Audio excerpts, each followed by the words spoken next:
সমূহ অসমবাসী ৰাইজলৈ 2025 বৰ্ষৰ নতুন বৰ্ষ ইংৰাজী নৱবৰ্ষৰ মোৰ ফালৰ পৰা আৰু আমাৰ ষ্টুডিঅ' তৰফৰ পৰা আন্তৰিক শুভেচ্ছা জ্ঞাপন কৰিছোঁ, শুভকামনা জ্ঞাপন কৰিছোঁ।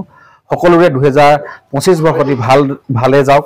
আমি শান্তি সম্প্ৰীতি একতাৰ এনাজৰীৰে আমি এখন নতুন পৃথিৱী নতুন অসম গঢ় দিয়াৰ ক্ষেত্ৰত আমি মানৱ জাতিয়ে মানুহেই আমি সংকল্প ল'ব লাগিব। আমি হাতে হাত ধৰি সকলোৱে আগুৱাই যাব লাগিব। 2024 বৰ্ষটো খুব ধুনীয়াকৈ গৈছে আৰু 2024 বৰ্ষত যিখিনি হৈ গ'ল সেই ঘটনাক আমি যাতে পুনৰাবৃত্তি নহয়, যিবিলাক ভাল হৈছে সেইবিলাক আৰু ভাল কৰিবৰ কাৰণে আৰু লগতে মোৰো 2024 বৰ্ষটো খুব ধুনীয়াকৈ গৈছে। প্ৰায় 10-15টা গীত অসমৰ ৰাইজে জনপ্ৰিয়তা কৰি তুলিছে আৰু গানসমূহ বহুত আদৰি লৈছে, বিপুল সমাদৰ দিছে।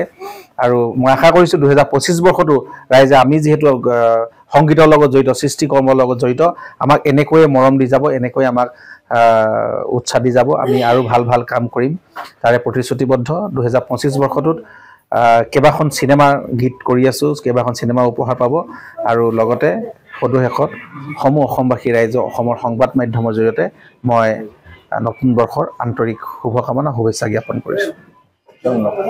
সমূহ অসমবাসী ৰাইজলৈ 2025 বৰ্ষৰ নতুন বৰ্ষ ইংৰাজী নৱবৰ্ষৰ মোৰ ফালৰ পৰা আৰু আমাৰ ষ্টুডিঅ' তৰফৰ পৰা আন্তৰিক শুভেচ্ছা জ্ঞাপন কৰিছোঁ, শুভকামনা জ্ঞাপন কৰিছোঁ। সকলোৰে 2025 বৰ্ষটি ভালে যাওক। আমি শান্তি সম্প্ৰীতি একতাৰ এনাজৰীৰে আমি এখন নতুন পৃথিৱী নতুন অসম গঢ় দিয়াৰ ক্ষেত্ৰত আমি মানৱ জাতিয়ে মানুহেই আমি সংকল্প ল'ব লাগিব। আমি হাতে হাত ধৰি সকলোৱে আগুৱাই যাব লাগিব। 2024 বৰ্ষটো খুব ধুনীয়াকৈ গৈছে আৰু 2024 বৰ্ষত যিখিনি হৈ গ'ল সেই ঘটনাক আমি যাতে পুনৰাবৃত্তি নহয়, যিবিলাক ভাল হৈছে সেইবিলাক আৰু ভাল কৰিবৰ কাৰণে আৰু লগতে মোৰো 2024 বৰ্ষটো খুব ধুনীয়াকৈ গৈছে। প্ৰায় 10-15টা গীত অসমৰ ৰাইজে জনপ্ৰিয়তা কৰি তুলিছে আৰু গানসমূহ বহুত আদৰি লৈছে, বিপুল সমাদৰ দিছে। আৰু মই আশা কৰিছোঁ 2025 বৰ্ষটো ৰাইজে আমি যিহেতু সংগীতৰ লগত জড়িত, সৃষ্টিকৰ্মৰ লগত জড়িত, আমাক এনেকৈয়ে মৰম দি যাব, এনেকৈ আমাক উৎসাহ দি যাব। আমি আৰু ভাল ভাল কাম কৰিম তাৰে প্ৰতিশ্ৰুতিবদ্ধ। 2025 বৰ্ষটোত কেইবাখন চিনেমাৰ গীত কৰি আছোঁ, কেইবাখন চিনেমা উপহাৰ পাব আৰু লগতে সদুশেষত সমূহ অসমবাসী ৰাইজক অসমৰ সংবাদ মাধ্যমৰ জৰিয়তে মই নতুন বৰ্ষৰ আন্তৰিক শুভকামনা শুভেচ্ছা জ্ঞাপন কৰিছোঁ। সমূহ অসমবাসী ৰাইজলৈ 2025 বৰ্ষৰ নতুন বৰ্ষ ইংৰাজী নৱবৰ্ষৰ মোৰ ফালৰ পৰা আৰু আমাৰ ষ্টুডিঅ' তৰফৰ পৰা আন্তৰিক শুভেচ্ছা জ্ঞাপন কৰিছোঁ, শুভকামনা জ্ঞাপন কৰিছোঁ। সকলোৰে 2025 বৰ্ষটি ভালে যাওক। আমি শান্তি সম্প্ৰীতি একতাৰ এনাজৰীৰে আমি এখন নতুন পৃথিৱী নতুন অসম গঢ় দিয়াৰ ক্ষেত্ৰত আমি মানৱ জাতিয়ে মানুহেই আমি সংকল্প ল'ব লাগিব।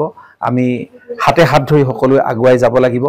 2024 বৰ্ষটো খুব ধুনীয়াকৈ গৈছে আৰু 2024 বৰ্ষত যিখিনি হৈ গ'ল সেই ঘটনাক আমি যাতে পুনৰাবৃত্তি নহয়, যিবিলাক ভাল হৈছে সেইবিলাক আৰু ভাল কৰিবৰ কাৰণে আৰু লগতে মোৰো 2024 বৰ্ষটো খুব ধুনীয়াকৈ গৈছে। প্ৰায় 10-15টা গীত অসমৰ ৰাইজে জনপ্ৰিয়তা কৰি তুলিছে আৰু গানসমূহ বহুত আদৰি লৈছে, বিপুল সমাদৰ দিছে। আৰু মই আশা কৰিছোঁ 2025 বৰ্ষটো ৰাইজে আমি যিহেতু সংগীতৰ লগত জড়িত, সৃষ্টিকৰ্মৰ লগত জড়িত, আমাক এনেকৈয়ে মৰম দি যাব, এনেকৈ আমাক উৎসাহ দি যাব। আমি আৰু ভাল ভাল কাম কৰিম তাৰে প্ৰতিশ্ৰুতিবদ্ধ। 2025 বৰ্ষটোত কেইবাখন চিনেমাৰ গীত কৰি আছোঁ, কেইবাখন চিনেমা উপহাৰ পাব আৰু লগতে সদুশেষত সমূহ অসমবাসী ৰাইজক অসমৰ সংবাদ মাধ্যমৰ জৰিয়তে মই নতুন বৰ্ষৰ আন্তৰিক শুভকামনা শুভেচ্ছা জ্ঞাপন কৰিছোঁ।